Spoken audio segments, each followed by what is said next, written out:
Shiratal ladzina an'amta 'alaihim. Bismillahirrahmanirrahim. Alhamdulillahirabbil alamin. Wassalatu wassalamu ala asyrafil anbiya wal mursalin sayyidina maulana Muhammadin wa ala alihi wa sahbihi ajma'in. Qala al-musannif al-imam hujjatul Islam Abu Hamid Muhammad bin Muhammad al-Ghazali rahimahullah wa nafa'ana bi ulumih. Wa amma an-naw'ur rabi' wa huwa al-munjiyat fa huwa at-taubatu wan nadamu 'ala adh-dhunub was-sabru 'ala al-bala' wasyukru 'ala an-na'ma wal khawfu war raja'u waz-zuhdu bid-dunya wal ikhlas wasidqu bit-ta'at wa mahabbatullah wa ta'zimuhu war ridha bi af'alihi wasyauqu ilaihi wal khusyu'u wat tawadhu'u lahu. Wa kullu dhalik dzakarnahu fi hadzal rub'i wa dzakarna asbabahu wa alamatihi. Falyatafakkaril 'abdu kulla yawmin fi qalbihi malladhi yu'wizuhu min hadhihi sifat allati hiya al-muqarribatu ila Allah ta'ala. Fa idza ibtakhara ila syai'in minha falya'lam annaha ahwalun la yuthmiruha illa ulum wa anna al-uluma la yuthmiruha illa afkar.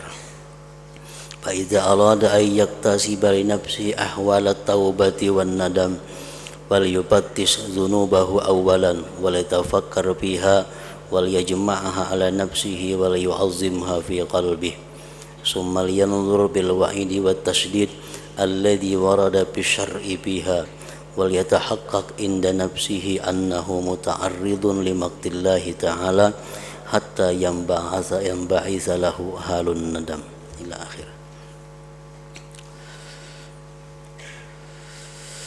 Arti daripada kalamul Imam Al-Ghazali rahimahullah wa nafa'ana bi ulumih. Macam yang keempat daripada beberapa macam yang perlu ditafakkurkan, yang perlu direnungkan oleh setiap orang, yaitu sifat-sifat yang menyelamatkan, al-munjiyat.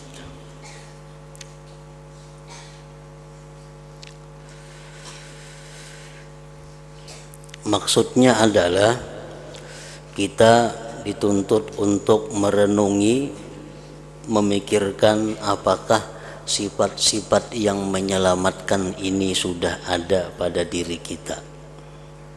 Apakah sudah bersifat diri kita ini dengan sifat-sifat yang terpuji, yaitu seperti tobat,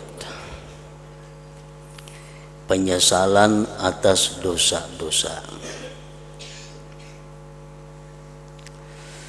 sabar atas bencana,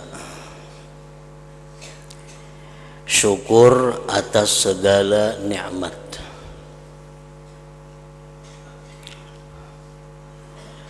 cinta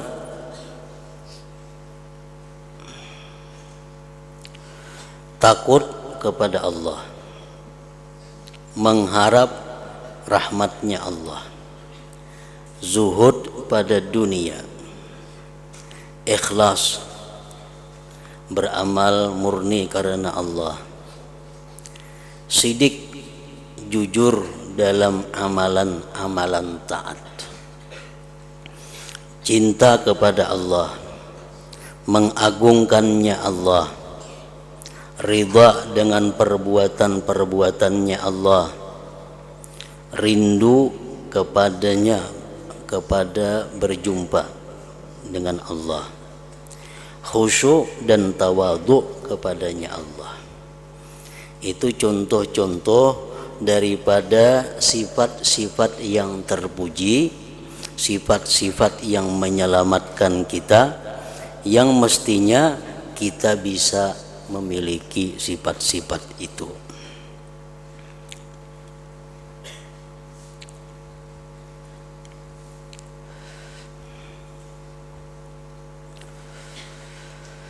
Dan masing-masing yang demikian itu telah kami sebutkan pada rubuh ini dan telah kami sebutkan sebab-sebabnya dan tanda-tandanya. Apakah kita ini sudah tobat kepada Allah? Bagaimana caranya supaya kita bisa bertobat? Apa tanda-tanda tobat yang diterima oleh Allah? Nah, itu sudah dijelaskan. Maka hendaklah seorang hamba berpikir, tafakur, merenungi setiap hari, baik di waktu pagi atau sorenya, dalam hatinya apa yang menyulitkannya dari sifat-sifat ini yang mendekatkannya kepada Allah Ta'ala. Kalau selama ini kita belum ada tobat, apa penghalangnya? Nah, itu disuruh kita merenungi. Kalau selama ini kita belum bisa bersabar atas menerima yang tidak senang, apa yang menyebabkannya kita kada bisa bersabar? Apa yang menyebabkan kita ini belum bisa zuhud pada dunia? Apa sebabnya yang menyulitkan kita untuk bersifat sidik, bersifat jujur dalam amalan-amalan taat kepada Allah Subhanahu wa Ta'ala?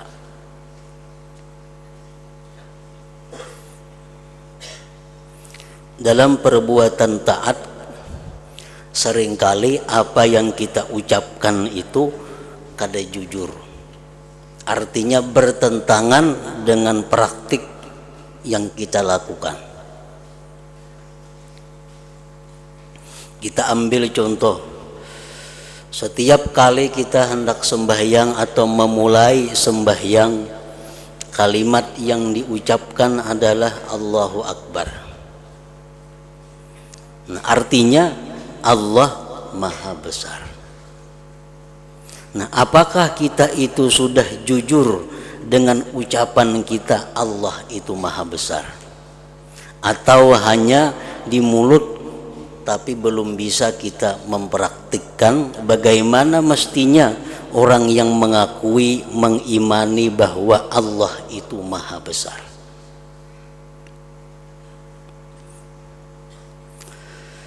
Nah, sesuatu yang Maha Besar itu adalah sesuatu yang menyita perhatian pemikiran kita. Itu ngarannya disebut besar. Kita ambil contoh, esok orang hendak datang ke rumah kita menagih hutang, membawa polisi. Sudah ada kiriman suratnya, esok kena orang jam sekian datang menagih hutang. Nah, sedangkan kita ini belum ada membayarinya, kemampuan duitnya belum ada membayari. Nah, ini bisa dikatakan bahwa masalah itu masalah besar.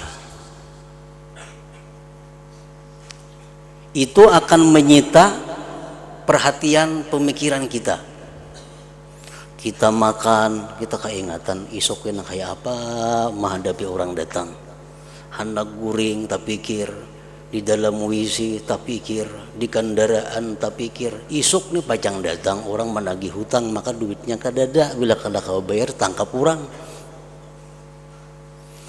Nah, itu contoh sesuatu yang besar.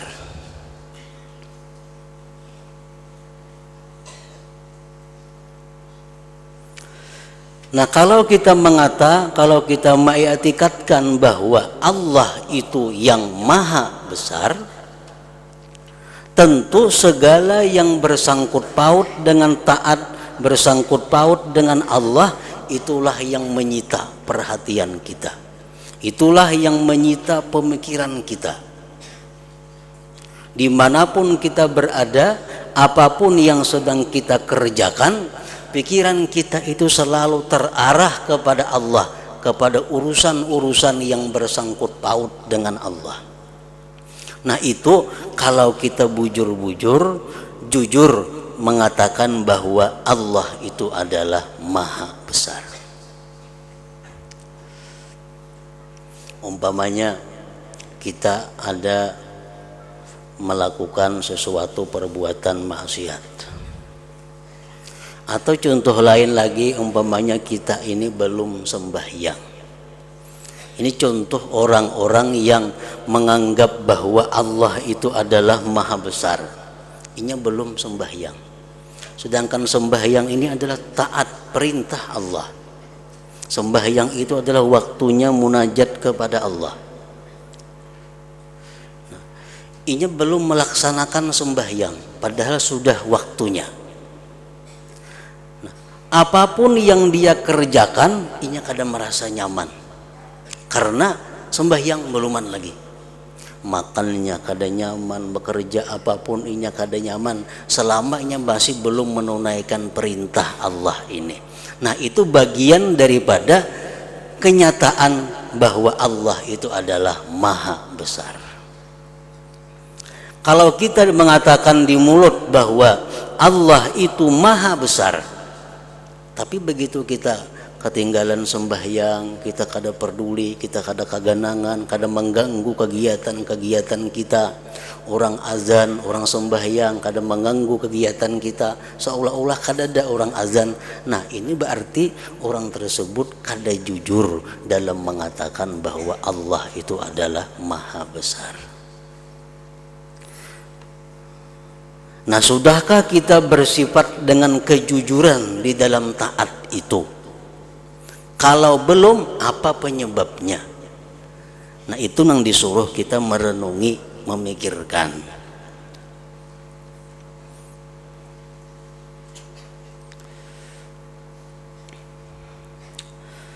Sehari-hari kita mengatakan berapa kali a'udzubillahi minasyaitonirrajim, a'udzubillah minasyaitonirrajim. Aku berlindung dengan Allah daripada syaitan yang terkutuk. Itu ucapan kita. Ucapan kita itu diuji kejujurannya. Apakah kita bujur berlindung dengan Allah daripada syaitan? Kalau kita selama ini masih suka mengabulkan keinginan syaitan, kita masih suka datang ke tempat-tempat syaitan, kita masih suka berkawan dengan syaitan, tapi di mulut kita, aku berlindung dengan Allah daripada godaan syaitan. Nah ini kada jujur. Kada jujur. Karena di mulut berlindung dengan Allah dari godaan syaitan, tapi kenyataannya sehari-harinya bakawan dengan syaitan.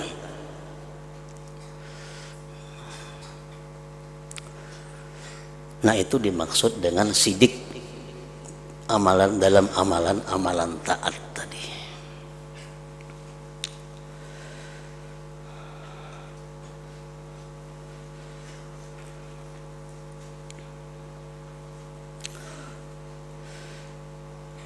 Maka hendaklah seorang hamba berpikir setiap hari dalam hatinya apa yang menyulitkannya dari sifat-sifat ini. Apa sulitnya aku jujur?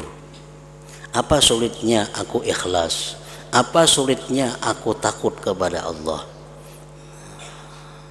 Nah dengan berpikir seperti itu, lalu bisa mencari jalannya, mencari penyebabnya.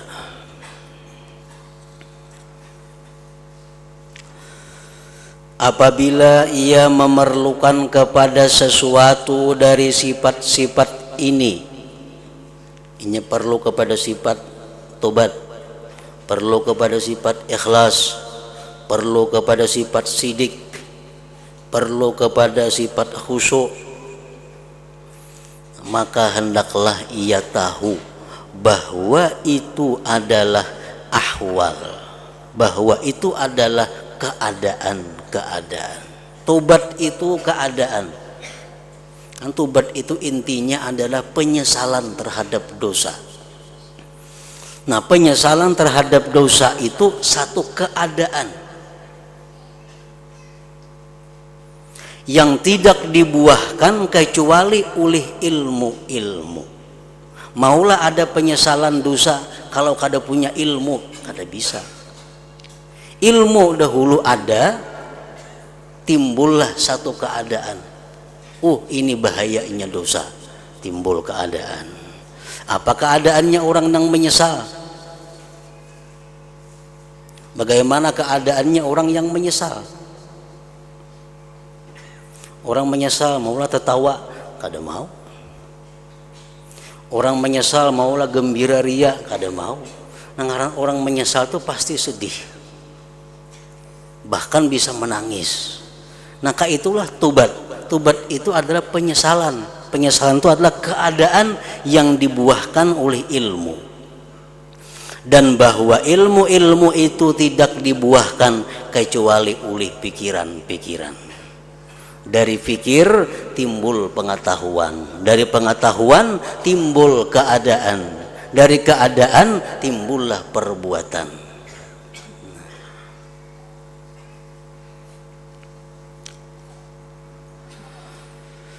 Maka apabila ia berkehendak memperoleh bagi dirinya akan ahwal atau keadaan tobat dan penyesalan, maka hendaklah pertama-tama ia memeriksa dosa-dosanya. Kita hendak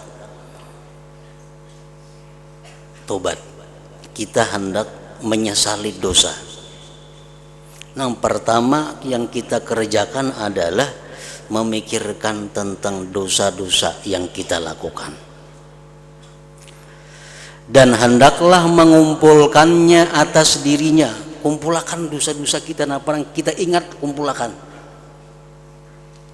Dulu pernah ini, dulu pernah itu, dulu pernah menipu orang, dulu pernah minum kada bayar, dulu pernah makan kada bayar, dulu pernah macam-macam, dulu pernah menyambat si fulan, memfitnah si fulan. Kumpulkan semuaan. Dan hendaklah ia memandang besar kepadanya di dalam hatinya. Kumpulkan dosa-dosa tadi sehingga sangatlah besar.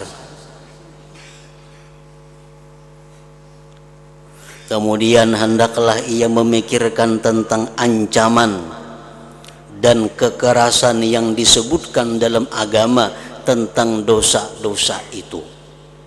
Bagaimana firman Allah tentang dosa? Bagaimana sabda Nabi tentang dosa? Bagaimana perkataan para ulama tentang akibat daripada satu dosa? Nah, pikirkan itu. Dan hendaklah ia meyakinkan pada dirinya bahwa ia menghadapi kemurkaan Allah Ta'ala. Kesimpulannya, aku sekarang berada dalam murkanya Allah.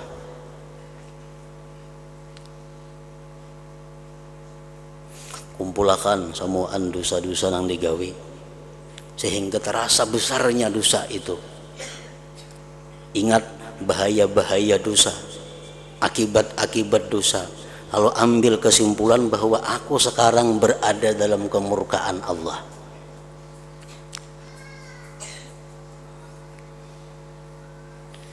Sehingga terbangkit baginya keadaan penyesalan.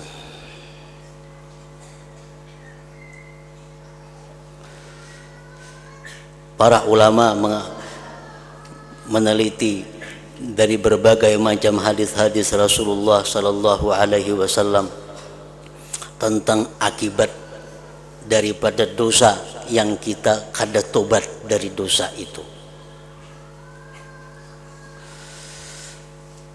Pertama, jalbu dzambin akhar, menarik dosa yang lain.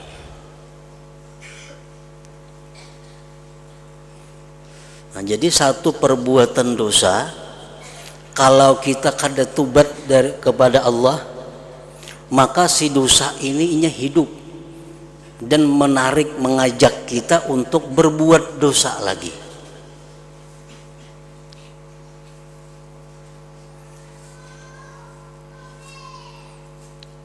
Kalau inya kada tobat lagi daripada dosa yang kedua, akan mengajak dosa-dosa lagi.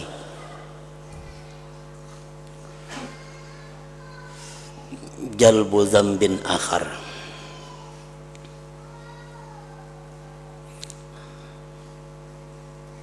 Yang kedua,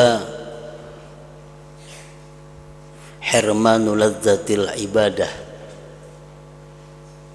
tertegahnya kelezatan ibadat kepada Allah.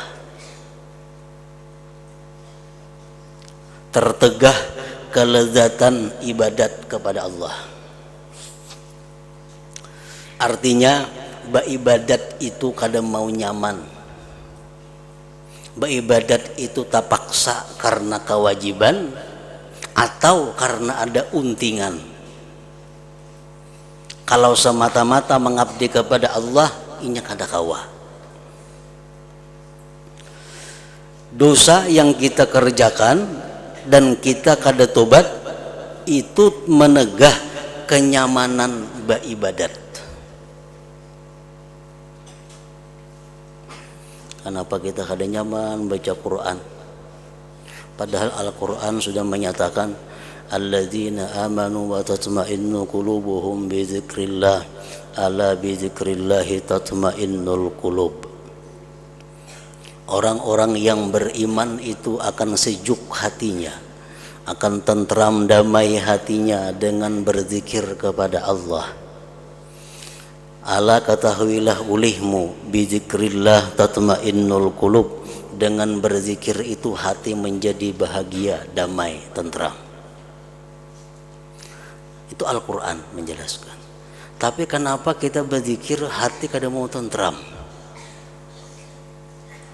Beratus zikir, ribu zikir sudah diucapkan la ilaha illallah atau salawat atau tasbih, kada mau juga tenang hati.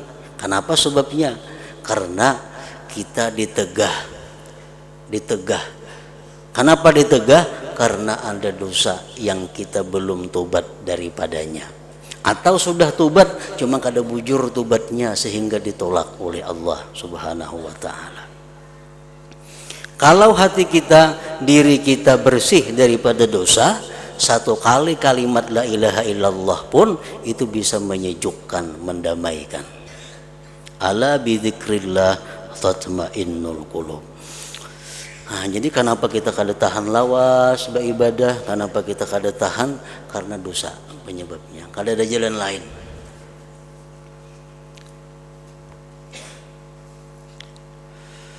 Tahrimu ladzatil ibadah.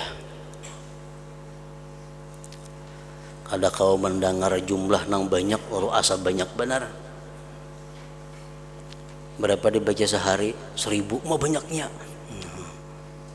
Pada 1000 itu paling makan waktu seperempat jam, asa banyak benar sudah itu. Kenapa? Karena asa uyuh. Berzikir itu 1000 dianggap seperempat jam. Tapi asa banyak benar, asa uyuh benar. Kenapa? Karena ada dosa nang kada diampuni Allah, ada dosa nang kita belum tobat. Padahal jika kita kada mau ucap zikir 1000 kali, 10.000 ya tuh kada merasa uyuh. Yang kita ucapnya lain daripada zikir, lain daripada salawat, bepandiraan, berkisahan 2-3 jam, kada merasa uyuh. Kenapa? Karena itu lain daripada ibadah. Nah, akibat dosa. Yang ketiga, akibat daripada dosa tadi, hirmanu taufik, ditegah taufik Allah. Taufik itu artinya kemudahan, kenyamanan ibadah. Taufik artinya adalah kemudahan untuk melaksanakan ibadah. Itu orang yang diberi taufik oleh Allah, ibadah apapun nyaman menggawinya, kada ada rasa berat, kada ada rasa sulit. Banyak amalan-amalan yang sudah kita tahu, tapi kita kada diberi taufik oleh Allah sehingga kita kada mampu mengamalkannya. Baik dari pelajaran, baik dari buku, baik dari macam-macam, banyak macam-macam ibadah yang kita ketahui. Bila kita baca ini, bila kita baca ini ke surga, bila kita baca ini selamat dari neraka, bila kita baca ini selamat dari siksa kubur, bila kita baca ini kada kehausan di padang mahsyar, saling banyakan. Tapi kita kada kau membaca kalau kita belum ada taufik Allah. Nah, kenapa taufik Allah itu terhalang datang kepada kita? Karena dosa.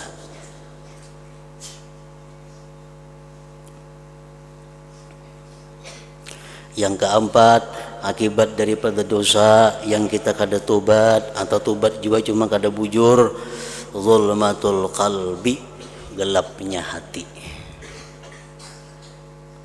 Hati gelap. Kada kau membedakan lagi nang mana nang bujur, nang mana nang salah. Kada kau lagi membedakan nang mana suruhan Allah, nang mana suruhan syaitan. Kada kau membedakan mana nang baik, nang mana nang jahat, karena mata hatinya sudah gelap. Kenapa bisa jadi gelap hati itu? Karena ditutupi oleh dosa. Yang kelima, akibat daripada dosa itu adalah nuksanul akal, berkurangnya akal.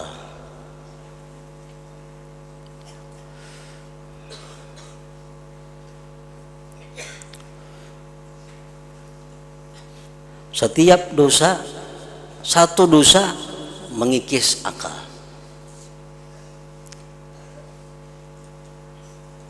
Padahal akal ini adalah sesuatu yang paling berharga di dalam diri manusia, karena dengan akal itulah kita bisa taklif, kita bisa menjunjung perintah Allah dan menjauhi larangannya. Kalau kita kada punya akal, kita kada jadi apa-apa. Nah, dengan perbuatan dosa yang kita lakukan, akal itu selalu berkurang. Daya untuk makrifat kepada Allah selalu lemah.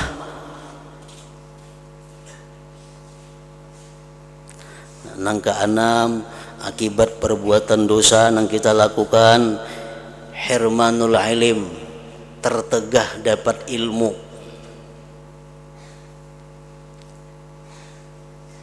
Al ilmu nurun wa nurullah la yuhda lil asi. Ilmu itu adalah cahaya kada diberikan Allah kepada orang yang maksiat.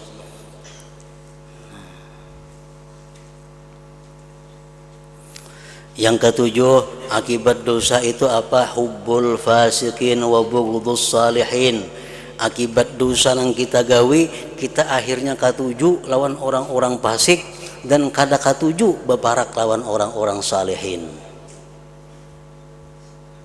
Dibawai bailang kepada Tuhan guru maka dandak supan asa ngalih. Nah, kebanyakan dosa.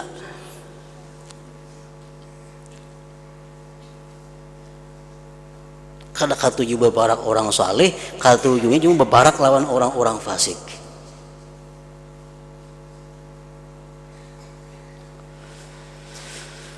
Nah, yang kedelapan yaitu adalah su'ul khatimah. Yang paling berat itu akibat dosa tadi seseorang bisa matinya karena membawa iman kepada Allah dan Rasulnya.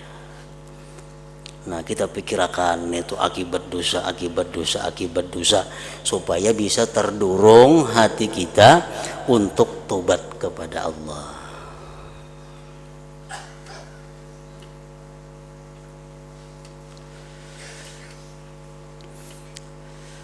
Dan apabila ia berkehendak agar terbangkit keadaan syukur dari hatinya,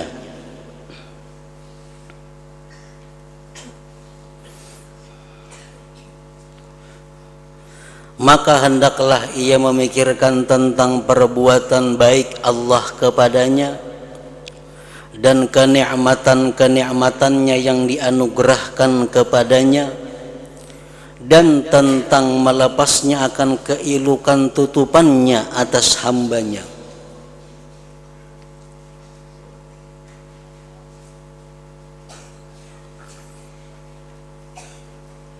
Syukur, i'tirafun ni'mah minallah.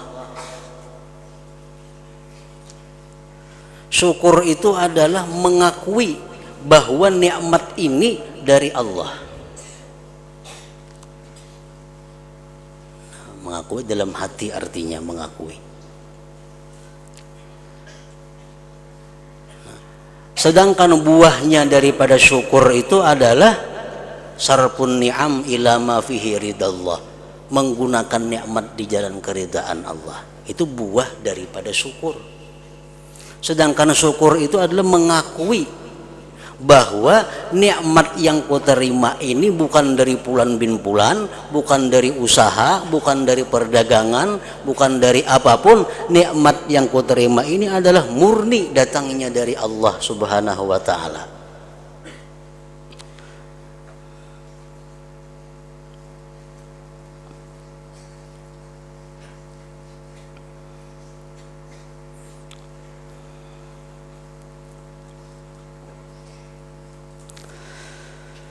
Dan apabila ia berkehendak agar terbangkit keadaan syukur dari hatinya, maka hendaklah ia memikirkan tentang perbuatan baik Allah kepadanya dan kenikmatan-kenikmatannya yang dianugerahkan kepadanya, dan tentang melepasnya akan keelukan tutupannya atasnya si hamba itu. Salah satu nikmat yang besar dari Allah adalah satrul uyub, ditutupinya aib. Nah, ini nikmat yang besar.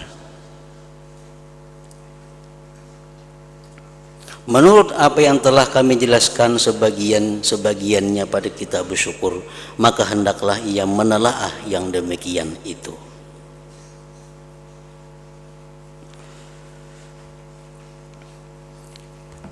Al-Quran menerangkan kalau hendak dapat nikmat yang lebih daripada yang ada, syukur kepada Allah. La in syakartum la azidannakum. Jadi akui bahwa nikmat yang kau terima ini dari Allah, dan gunakan di jalan yang diridai Allah. Itu intinya bersyukur.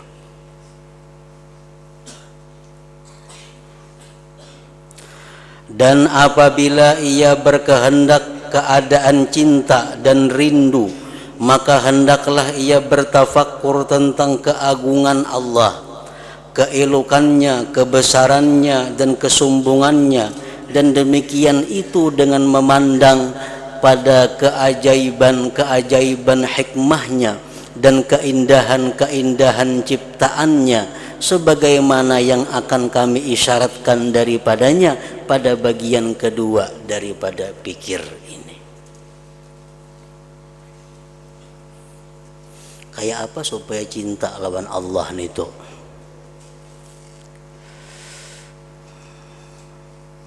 Banyak caranya untuk bisa cinta kepada Allah. Antara lain dengan memandang kehebatan, keajaiban ciptaannya. Nah, ini untuk orang-orang yang sudah di makam yang lebih tinggi. Mereka itu cinta kepada Allah karena kehebatan, karena keelokan apa yang diciptakan oleh Allah Subhanahu wa taala. Lalu mereka cinta dan ingin bertemu dengan pencipta itu. Nah, untuk orang-orang yang mubtadiin, untuk orang-orang yang pemula, supaya bisa mencintai Allah itu caranya adalah menghadirkan di dalam hati kita kebaikan Allah kepada kita. Rasulullah sallallahu alaihi wasallam mengatakan, jubilatil qulub ala hubbi man ahsana ilaiha. Jubilatil qulub ala hubbi man ahsana ilaiha. Tabiat hati mencintai orang yang berbuat baik kepadanya. Itu sudah tabiat hati. Kalau orang tuh berbuat baik kepada kita, berbuat baik, hari-hari berbuat baik, akhirnya hati kita cinta kepadanya. Mau kada mau. Itu tabiat hati. Oleh orang kada berisi hati. Kalau orang berisi hati, dibaiki pasti cinta. Nah, kita meyakini, kita mengetahui bahwa orang yang paling baik kepada kita, orang yang paling menolong kita, orang yang memelihara kita, tidak ada lain selain daripada Allah Subhanahu wa taala. Siapa yang paling banyak, yang paling berbuat baik kepada kita lebih daripada siapapun? Allah Subhanahu wa taala.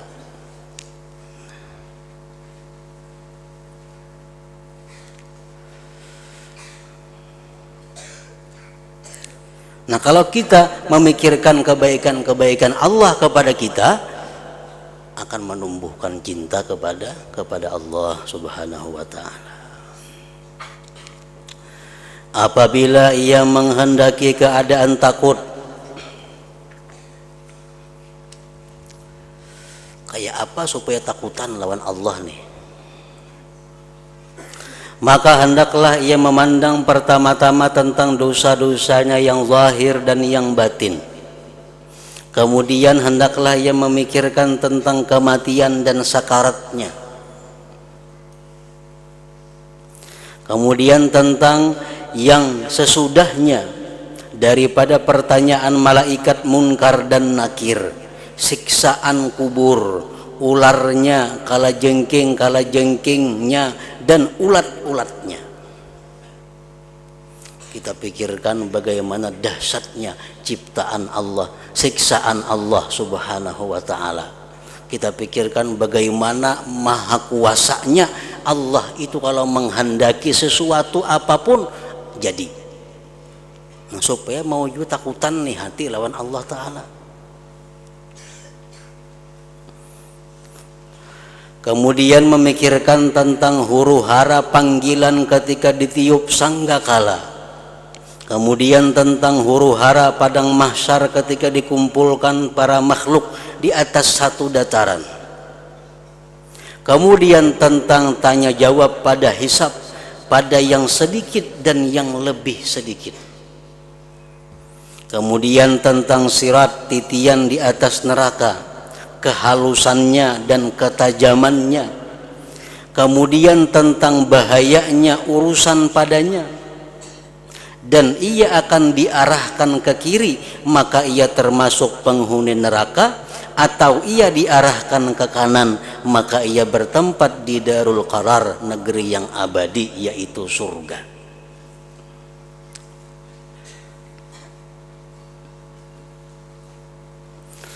Kemudian hendaklah ia menghadirkan pulang di dalam hatinya setelah huru hara kiamat, di dalam hatinya akan bentuk neraka jahanam. Neraka jahanam yang disebutkan di dalam beberapa hadis, kalau batu ditimbai ke bawahnya 70.000 tahun hanya sampai ke dasarnya. Itulah tempat orang-orang yang maksiat kepada Allah Subhanahu wa taala.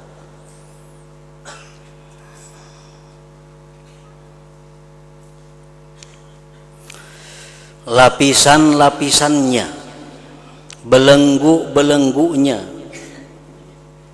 burgul-burgulnya, pohon zakumnya, nanahnya, macam-macam siksaan padanya. Jelik rupa-rupa malaikat zabaniyah yang diwakilkan dengannya. Dan sesungguhnya setiap kali masak kulit mereka, maka mereka digantikan dengan kulit yang lain. Dan bahwa setiap kali mereka hendak keluar daripadanya neraka tadi, maka dikembalikan kepadanya. Dan bahwa mereka apabila melihatnya dari tempat yang jauh, maka mereka mendengar kemarahan dan suara nyalanya. Dan begitulah selanjutnya kepada semua yang tersebut dalam Al-Quran, dari penjelasannya tentang bagaimana dahsyatnya siksaan Allah kepada orang-orang yang tidak takut kepada Allah Subhanahu wa ta'ala.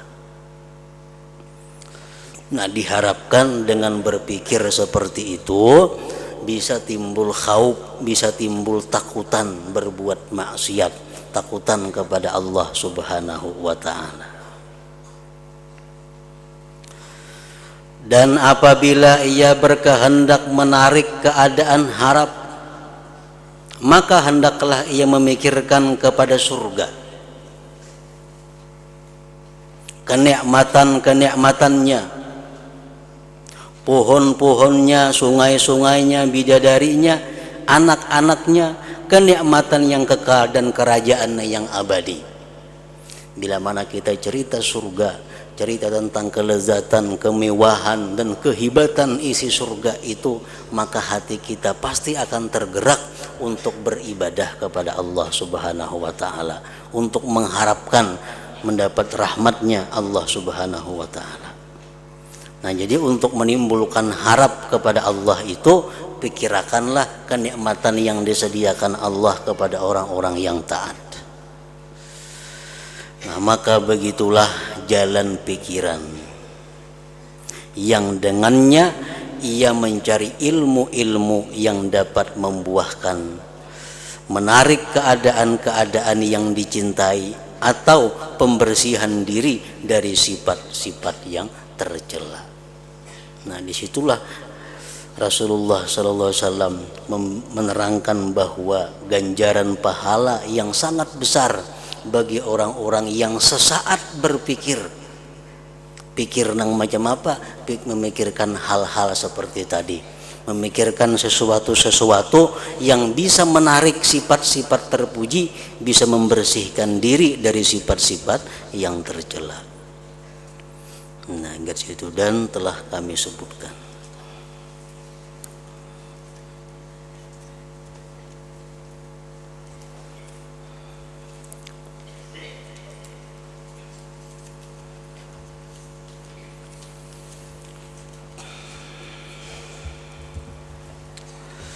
Zal dzikri fa'lam annahu la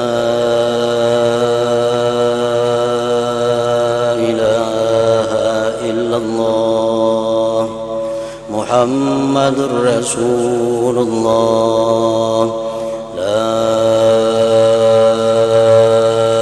ilaha illallah Muhammadur Rasulullah la ilaha illallah Muhammadur Rasulullah la ilaha illallah la ilaha illallah la ilaha illallah la ilaha illallah la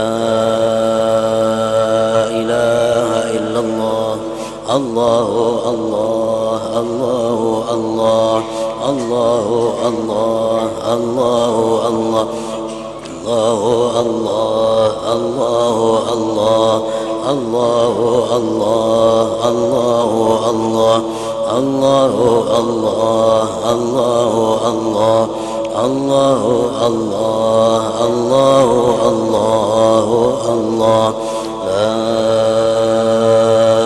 ilaha illallah Muhammadur Rasulullah la ilaha illallah Muhammadur Rasulullah la ilaha illallah Muhammadur Rasulullah la ilaha illallah Al-Fatihah.